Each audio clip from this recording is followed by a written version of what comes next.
Guys, magluto tayo ng simple, mura at masarap na ulam.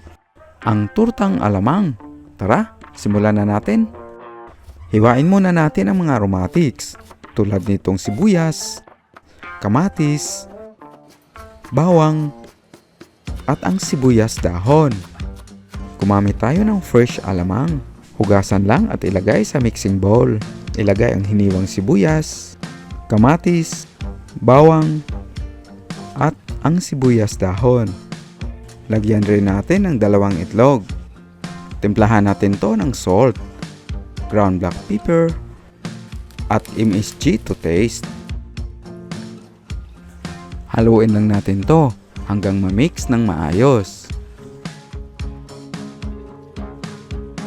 Maglagay pa tayo dito ng flour at cornstarch. Haluin lang natin to ulit hanggang ma-mix ng maayos at ready to cook na ang ating mixture. Magpainit lang ng kunting mantika dito sa kawali para makapagprito na tayo.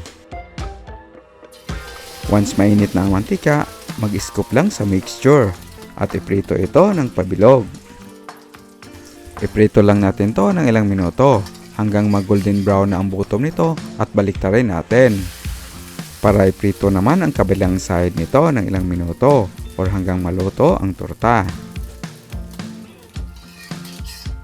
Pagluto na ito ay hanguin lang at ilagay sa lalagyan na pwedeng mag-drip ang excess oil. Ganito lang kadali lutuin ang version ng ating recipe. Ulitin lang ang proseso sa pagluto nito sa natirang mixture. Ito na ang ating masarap na tortang alamang. Serve and enjoy!